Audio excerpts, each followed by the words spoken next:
بعد أعوذ بالله من الشيطان الرجيم بسم الله الرحمن الرحيم لن ينال الله لحومها ولا دماؤها ولكن يناله التقوى منكم قال النبي صلى الله عليه وسلم يسروا ولا تعسروا وبشروا ولا تنفروا صدق الله العظيم وصدق رسوله النبي الكريم ونحن على ذلك لمن الشاهدين والشاكرين والحمد لله رب العالمين. Remercions Allah wa ta'ala, le clément, le miséricordieux, de nous avoir donné le tawfiq de venir quelques instants avant le khutbah et la salat de Jum'ah pour parler, écouter ces paroles sacrées, les paroles de notre bien-aimé prophète Muhammad Mustafa sallallahu alayhi wa sallam. On vient de réciter un hadith du prophète sallallahu alayhi wa sallam. Et le prophète sallallahu alayhi wa sallam avait l'habitude de prononcer ce hadith-là lorsqu'il a envoyé un de ses compagnons pour une mission importante dans un territoire bien déterminé et bien donné. C'est-à-dire le prophète sallallahu alayhi wa sallam, lorsqu'il a envoyé un de ses ambassadeurs, on peut dire, une personne qui allait le représenter dans une région, dans un territoire bien connu, pour une mission bien précise. Alors le prophète sallallahu alayhi wa sallam avait l'habitude de donner ces 4 conseils-là à son ambassadeur. Yassiru wa la tu'assiru. Quand vous arrivez à cet endroit-là, cherchez à faciliter les choses. Et ne cherchez surtout pas à rendre les choses difficiles. Wa bashiru, et quand vous parlez aux gens de la société vers laquelle je t'envoie, eh bien annoncez plutôt des bonnes nouvelles, et surtout ne parle pas de façon et n'agis pas de façon que tu fais fuir les gens de l'islam. Voilà les 4 grands conseils que le prophète sallallahu alayhi wa sallam donnait lorsqu'il envoyait quelqu'un qui le représentait. C'est-à-dire, sois un peu la copie conforme de ce que moi-même je suis et de ce que tu connais de moi. Je rends les choses faciles, on ne rend pas difficiles, j'annonce les bonnes nouvelles et je ne fais pas quelque chose pour que les gens fuient mon entourage. D'accord ? Eh bien, comme tu es mon ambassadeur, lorsque tu auras auprès de ces gens-là vont dire, si tu vas rendre les choses difficiles, si tu vas les insulter, tu auras un sale caractère, etc., mais les gens vont dire, toi tu es l'ambassadeur du prophète, le prophète de l'islam. Ça, je n'en veux pas. Ça, je ne veux pas, ça. Ce genre d'islam-là, où il y a la dureté, là où il y a une façon de parler, une façon d'agir, une façon de réagir, où il y a plein de violence. Ça, ce n'est pas mon caractère, ce n'est pas mon habitude, ça, dit le prophète sallallahu alayhi wa sallam. Donc attention à ce que tu dis, à ce que tu fais, à comment tu réagis. Comme quoi le prophète sallallahu alayhi wa sallam tenait compte du regard des non-musulmans lorsqu'il a envoyé quelqu'un propager l'islam à cet endroit-là. Parce que tu es regardé, tu es observé, pas seulement écouté. Pas seulement écouté. On te regarde plus qu'on t'écoute. On t'observe plus que on t'écoute. Donc attention. Et durant sa vie, le prophète sallallahu alayhi wa sallam lui-même il a donné l'exemple. À son époque, lorsqu'il s'est installé à Madinatul Munawwara, eh bien il y avait certaines personnes pour protéger leurs biens, protéger leurs personnes, pour se faire voir bien dans la société musulmane. Ils se sont convertis à l'islam verbalement, mais dans le cœur, il n'y avait pas de iman. Ils ne croyaient pas. Mais ils disaient Amanna billah wa bil yawmil akhir. Nous croyons en Allah, au jour dernier, juste pour berner, juste pour tromper les musulmans. Et pour tromper aussi, cherchant à tromper Allah et le prophète sallallahu alayhi wa sallam, c'est ce qu'on appelle à l'époque du prophète sallallahu alayhi wa sallam, c'était des gens qui s'appelaient hypocrites. Ces hypocrites-là complotaient beaucoup de choses contre Rasulullah sallallahu alayhi wa sallam. Ils se disaient musulmans, mais ils étaient contre le prophète sallallahu alayhi wa sallam. Le prophète sallallahu alayhi wa sallam avait un projet, on cherche à mettre bâton dans les roues. Jusqu'à ils cherchaient des occasions pour déshonorer le prophète sallallahu alayhi wa sallam, pour rabaisser le prophète sallallahu alayhi wa sallam, pour dénigrer le prophète sallallahu alayhi wa sallam. Et tous les secrets de musulmans là, ils allaient rapporter ça aux ennemis de l'islam. Parce qu'ils vivaient avec les musulmans. Ils vivaient avec les musulmans. Jusqu'à un jour, au retour d'une expédition, ces hypocrites-là ont voulu assassiner le prophète sallam. Et de façon horrible. Le prophète sallam se tenait sur une falaise comme ça, en haut d'une colline, tout seul. Il y a 15, une douzaine plutôt, hypocrites qui sont arrivés sur leurs chevaux et ils ont voulu pousser le prophète sallallahu alayhi wa sallam depuis le sommet de montagne pour qu'il s'écrase au pied de cette montagne. Et heureusement, alhamdulillah, Allah tabaraka wa ta'ala a fait qu'à ce moment-là, il y avait 2 compagnons qui étaient là et ils avaient remarqué la mauvaise intention de ces cavaliers-là, pousser le prophète sallam dans le vide, mais ils sont arrivés. Bilal radiallahu ta'ala et Ammar ibn Yasir, ils sont intervenus, ils ont pu repousser les cavaliers. Mais ces gens-là étaient cagoulés, ils n'ont pas monté leur visage. Mais le prophète sallam a dit à Bilal et Ammar ibn Yasir, vous connaissez qui sont ces gens-là? Il dit non, mais ils étaient cagoulés, on ne les a pas vus.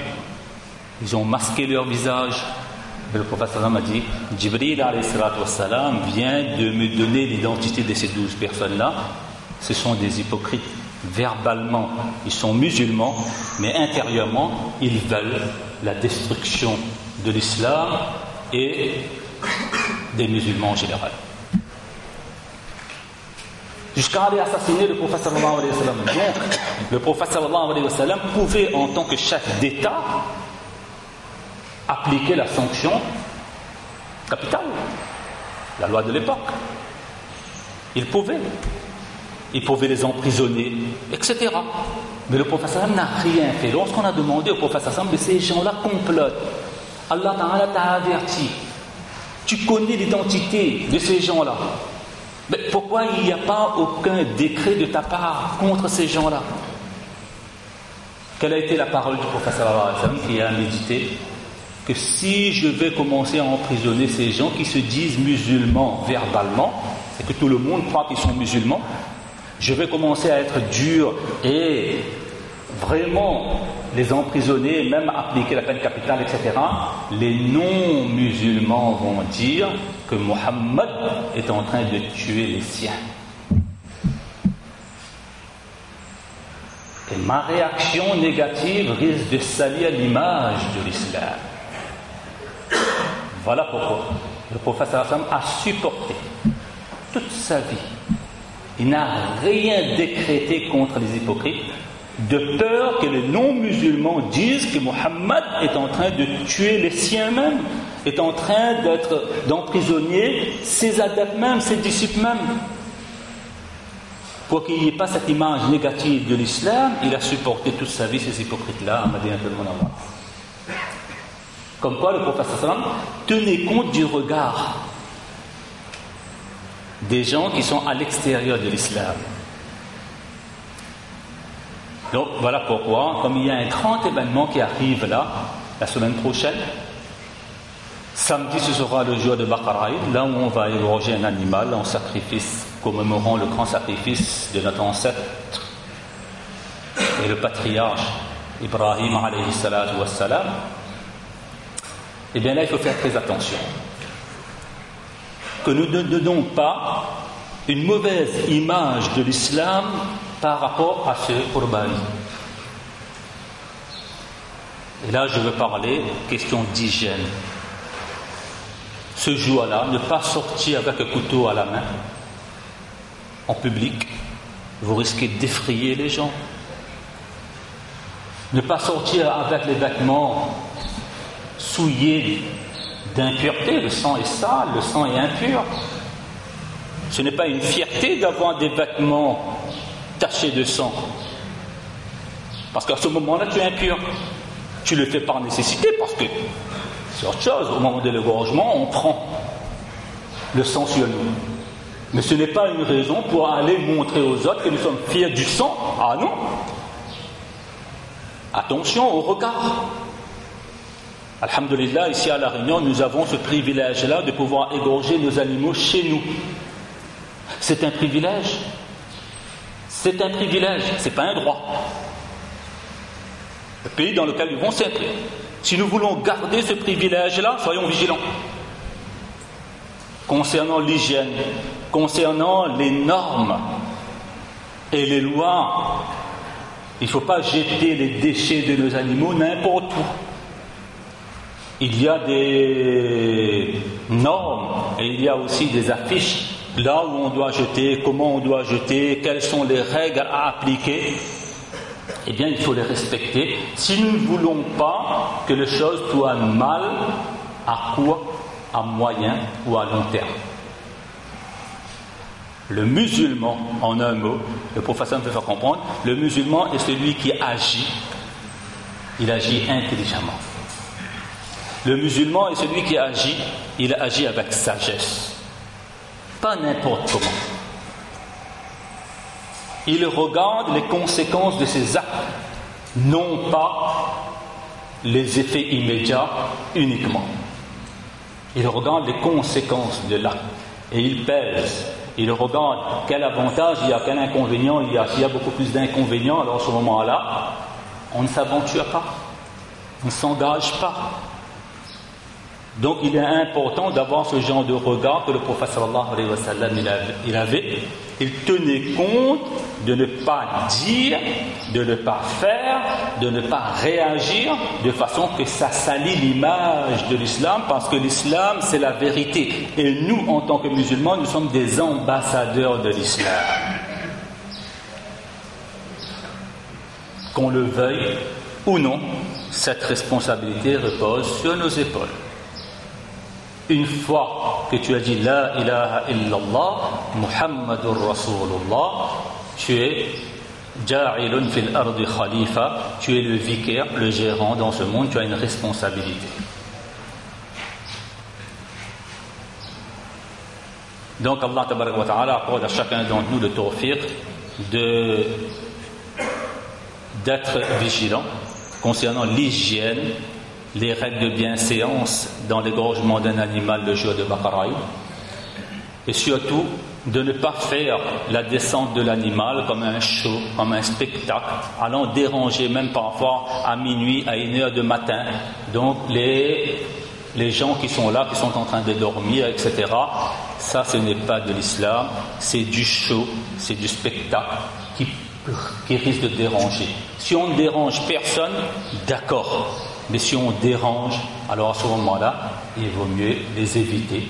Donc, je mène pas une critique, je mène à la réflexion, au raisonnement et au bon sens de chaque citoyen que nous sommes, citoyens français et musulmans. Donc, respectons notre citoyenneté, respectons aussi nos rites, nos croyances.